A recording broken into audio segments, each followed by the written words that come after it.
Is there sort of a minimum, in your opinion, to get the benefits of fasting for longevity? Yes. Specifically autophagy, too. Yeah, there is. And you can also look at places on Earth where people live a long time. Now, there are plenty of places where people don't eat breakfast, but they don't live a long time. Most people, not most, but a lot of people skip breakfast anyway before this whole intermittent fasting, periodic feeding thing came into the mainstream. So I think it's got to be more than just skipping breakfast. So that's why I try to skip lunch too. So I think if you can skip breakfast, do it. And if you don't, then try to skip another meal, dinner perhaps. Have a very early dinner or not at all. My metabolism, by the way, is the type where my blood sugar goes up as I wake up, and therefore I'm full with sugar and I don't need any more. And that explains why I'm not hungry in the morning. So if you're not hungry in the morning, you're probably like me. You don't need breakfast, so don't have it. And we actually, just as an aside, we have a son, Benjamin, who has my metabolism. And my wife, as old parents, thought it was essential that he goes to school with a full stomach so he can concentrate. And he developed obesity as a result. So he gets a tiny breakfast now. But that's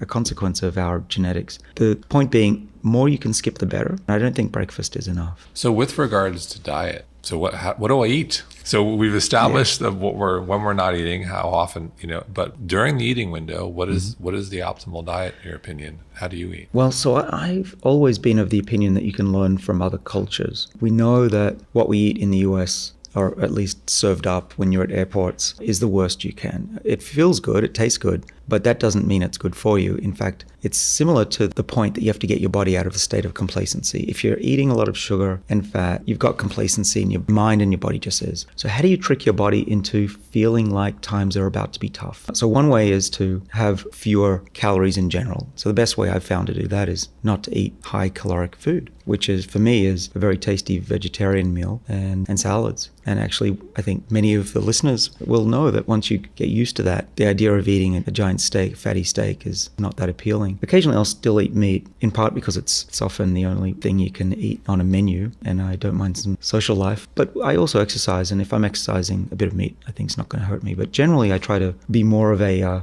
guinea pig than a lion. I look for particularly plants that are highly colored, deep colored plants. So leafy vegetables that are really deep green or deep red. Those are particularly the good ones. And I also look for organic foods, not because I'm scared as much of the pesticides, though that's important. It's because organic foods aren't held with gloves. They're a little bit more stressed out usually. And the more stressed out your food is, first of all, the brighter colors they'll have because they're producing these colors as a defense. And those colors are actually an indicator of other molecules that plants produce to try and survive when they're stressed. We call these xenohormetic molecules. Now that's a mouthful. Xeno just means between species, and hormetic means what doesn't kill you makes you stronger. And you're getting the theme here, right? We need to trick our bodies into thinking that times are tough, even though we live in utopia compared to our ancestors.